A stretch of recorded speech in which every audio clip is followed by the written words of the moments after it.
Welcome back. We're back. This is your host, Seta. We're doing another experiment. What the hell is he doing now? Okay, so we're going to take our carburetors off again because I did an experiment and the experiment kind of backfired.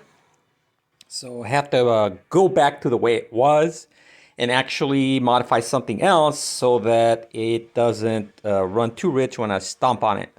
Yeah, I'm going too rich on my AFR. When I go, it goes to like 9 or 8 on the AFR, and then I have this sound that comes up like for like a second, and then it goes away, and then the thing starts to climb again on the AFR. Yeah, it's the fuel bypass valve. Actually, I went almost back to the way it was on stockish, but I'm gonna go back to the way I had it because I had all the hesitations out, and right now it has a slight hesitation as I'm starting to go, like, and it's because I'm not having enough fuel being injected in there. That's what I'm doing.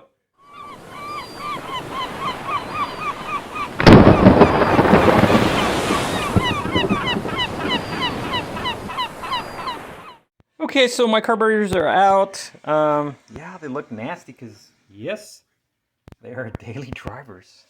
Got my vacuum hoses running from here. Okay, you can get those. Those are takeoff vacuum ports.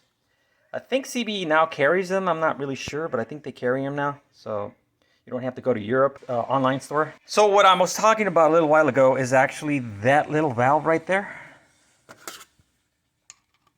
This one. Okay. I basically went back to the setting that I had, or that I got it to on my other video, the removing hesitations.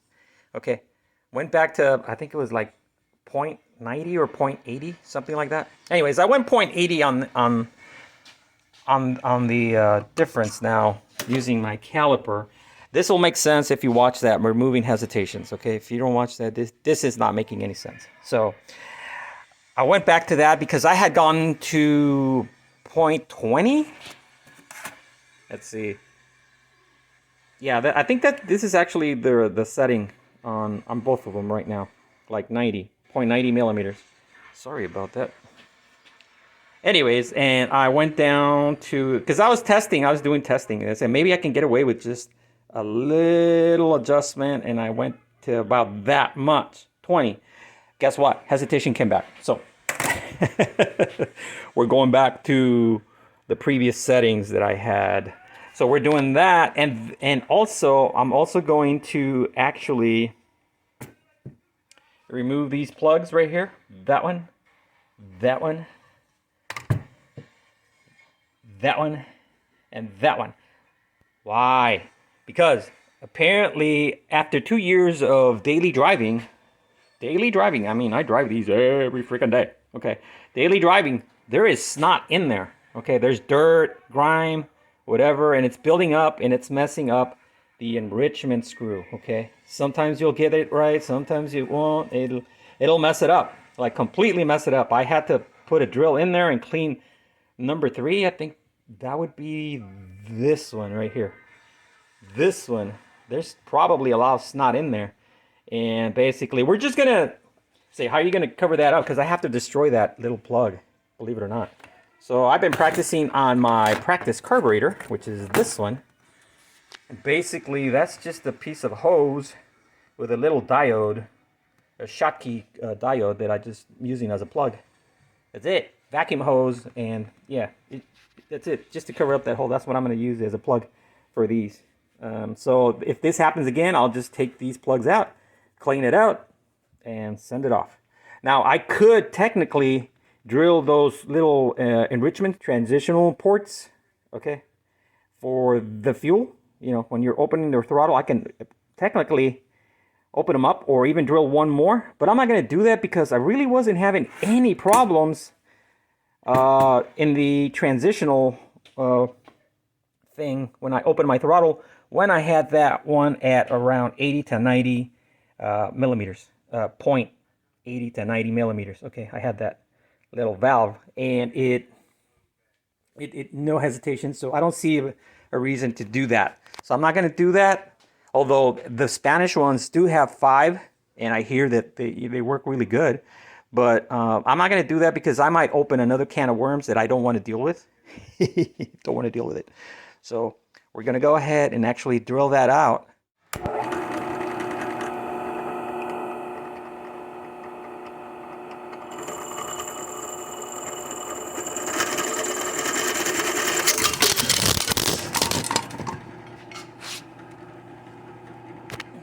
The plug actually got caught in the drill and it's right there. Cool.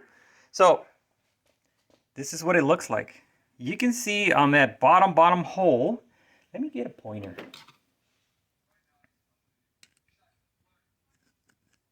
That one right there. Okay, you can see the butterfly of the throttle. Okay, watch. I'm gonna open the throttle and you're gonna see it move. See? Okay. You see that? Okay. Now the Spanish ones have 5 holes. This only has 4 holes. The top one is 1 millimeter. The bottom 3 are 90 millimeter. Okay. Now I've been thinking maybe I should open them up, right? But like I said, I'm not really having a problem here with the transitional going from this fuel screw to those transitional holes, since I fixed that one. Ended up pressing that little thing deeper, you know, to like between 80 and 90 millimeters, 0.9 millimeters. So yeah, like I said, that doesn't, this is not making a lot of sense if you haven't watched the removing the hesitations on these IDFs. Okay, if you don't watch that video, this is like not making any sense.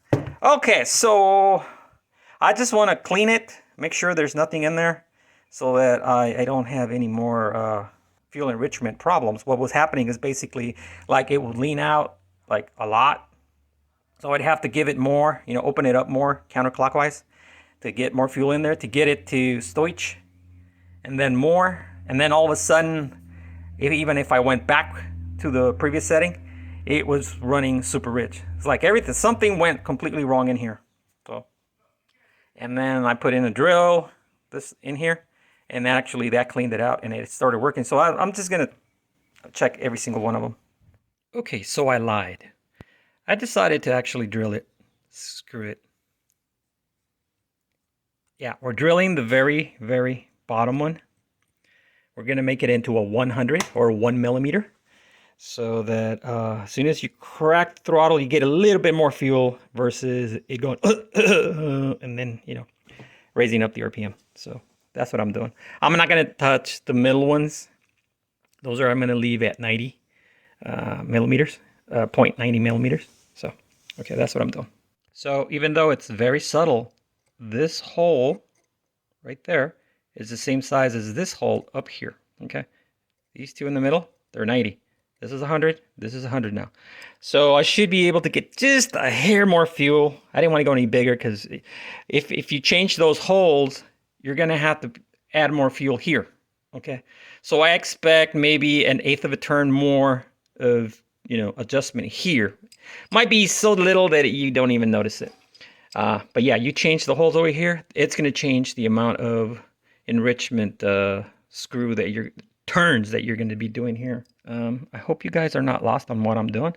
So I'm going to go ahead and put a plug and a plug. I'm not going to reuse the old plugs because I completely destroyed one of them, which is right here. Completely destroyed. I couldn't get it out. It just stubborn as it can be. This one I could reuse. Actually, I actually did test it and I go, oh, this thing was still sealed. Huh. But I'm not going to do that because I want this to be very easily removable. You know, I'm going to create the plugs. Like I said, Schottky diodes. This is not your average diode. This is actually more efficient than a regular diode. That's why they're called Schottkys. Anyways, but this is the little hose, and basically it's going to look like that. I'm just going to trim the other end, and that plug is done. Yes, I am going to make sure that there's free passage from all the way up here, all the way down here. Actually, it's from like that little hole is actually all connected to this because it goes down like that, down and like that, and then it comes down. It actually exits right here, but they plugged it right there.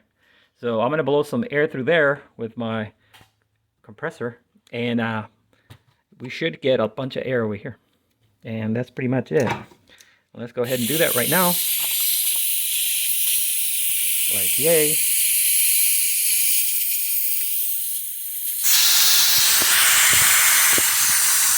And yes, we are. You didn't see that, but I mean, my finger was up here. Up here. And yes, we do have air going through there. Okay, an important thing. Now, these plugs that I made, I actually cut a little piece of it inside so that it doesn't block the circuit, you know, because this is the circuit coming down. And then it continues down here to this hole, okay? So I made sure that this rubber wasn't going to block these passages right here and down here, okay? Going to this one. Just make sure you blow some air through here, and you should get a lot of air coming out of this if you don't have this idle jet, or you should get a lot of air through that little orifice right there, okay? Okie doke. Fair warning. I'm going to clip that off right now, and this is actually ready to put back into the car. So let me just explain what I mean by I cut little grooves. This is what I did. See? I cut a groove. See? So that the passages, that passage right there that you can see right there on the top, you see it? Yes, you can. There you go. There it is. That passage and the passage on the bottom. You see that? I don't want to cover those up, okay? So basically what I do is I just align it, you know, so that those cuts are exactly where the passages are as I press it in, okay, to create a plug. Then I get my little Schottky diode. I just put it in, like yay, just press it in. You guys catch my drift, right? Right. Yeah. Anyways, that's what I meant. Okay, just so you're not confused. Yeah, cut those little things off to make, you know, to make that usable, so it wouldn't plug up the circuit. And using just regular vacuum hose, you know, it's yeah, vacuum hose. That's all I did. All right. She sounds really good. With those mods that I did, drilling that little hole on extra or bigger hole on the transitional on the idle, she's really good. I went ahead and blew out and cleaned out. I mean, I really cleaned out the circuits. And look it. I wasn't able to idle in the 13s, let alone the 14s. Okay, on my idle. I was somewhere in the between 11 and 12. That's where I would idle on the AFR, which is extremely rich. Once I did the cleaning, look at that. Look at that. Woo! That is like, you know, people are like, I'm jealous. Also, the other thing that we're working on that I was telling you that at the beginning of the video, that when I would stomp on it, it would go like, too much fuel. Like my AFR would go to like 8 or 9. And then for only about a second, then the AFR would climb back and that would disappear. Okay, that was actually being caused by these guys right here. These guys, I had mine like around, I think they were 60s or bigger. I don't have a gauge for 65, but the 60 would go in there too easy on all four. So what I did is I ordered some of these. They were 50s, and I put them on. So I expect, you know, it not to do that again. It became very apparent that when I had modified that thing down there, the fuel valve, whatever, this thing right there, when I modified it, pressed it down to about 80 or 90 of a millimeter, this got very noticeable, but the car ran great, okay, except when I would stomp on it.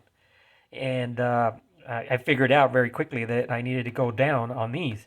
These were 60-something. I mean, I think CB Performance doesn't recommend you go above 55s, okay? So I dropped them down to 50. So I expect that problem to disappear, and I should have really good drivability again. Like I said, guys, I'm being honest. These things are not daily driver quality, okay? I'm not saying just because these are Chinese, okay? Even the Webers, they're exactly the same. They have exactly the same problems. They're not daily driver material. They require a lot of maintenance, okay? And unless you're like me, very mechanically inclined, these are going to be a nightmare for you if you don't know what you're doing, okay? Fair warning, I'm just telling you the truth. Don't go Webers, go with something else. Go with something simple that never plugs up. Because these idles will always plug up. Unless you put, there's something that you can put here. Here, this one, and right here, okay? There's little screens that you can buy from CB Performance. I believe you can put them on. That should increase or decrease the chance of you ever having problems with these idles right here, okay? You shouldn't have to. The only drawback that I see that if you're always changing your jets and stuff, this area here collects dirt, okay? So if you're always changing your jets for whatever reason, there's a chance that dirt's gonna fall into the bowl, and it's just like not having these little filters that go here and here and here. You're gonna have the same problem. This is why I'm telling you these things are not for street use. These are racing carburetors. They really are. They're not meant for the street. You're gonna have a lot of problems, and I mean a lot of problems. Okay. Anyways, I'm gonna go away now. Okay, that's more or less what I did on this day. We went ahead and went back to my old setting of removing hesitations, which is about somewhere between 80 and 90 millimeters, which is 0.9 millimeters. You know what? Let me do something. Okay, so I went ahead and took it out, just so you understand what I mean. 0.90 millimeters or 0.80 millimeters. What I'm talking about is how much I actually depressed this little keeper. Okay, there's a little ball bearing inside. Okay, so, but yeah, I pressed in that thing 0.9 millimeters inwards from the base, from this outer base. Okay, pushed it in using nothing more than just a punch. That's about that size, and I just pressed on it, and it went down. Measured it using my caliper. Like, how can the hell you can get that caliper in there? Real easy. I'm gonna go ahead and open it up a little bit, and we're gonna use this bottom part right there, where that little thing is sticking out. We're gonna press it in, and it should give us a reading.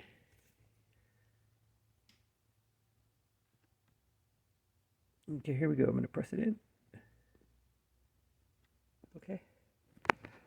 Okay, this one's at 0.74. That's how much I pressed it in from being absolute flat, from the top edge. And anyways, that will reduce your hesitation. That will give you immediate squirt on your squirters. These squirters immediately, just as soon as you barely move this thing, you're cracking it open just a hair. You got fuel. So the hesitation shouldn't be there. Anyways, yeah. So yeah, I actually went to 20, which means it's barely moved in, and that actually brought the hesitation back. So I went back to the old setting. All right, muchachos and muchachas, that's pretty much it. We'll be working on the Kippa carburetor for the blue carburetor, so that we can make about 140 horses. I think we can hit 140. But yeah, the Kippa carburetor came in. That is a 39 millimeter carburetor. It is bone stock, just like the one we have in the blue car right now. Here it is. That right there, my friend, is 39 millimeters. 39 millimeters of throttle. So I just have to build the new runner, the new intake runner, and we should be able to hit 140, because That carburetor, this one right here, will make 120. 120 coming out of that one. Okay. Now, you add 20 more on a Bug, you know, that's really light, you know, weighs 1,800 pounds. Man, it is a noticeable difference. It's like adding 40 to 60 horses on a standard car, okay? You will notice that, okay? Adios, muchachos. Adios, muchachas. Later, dudes.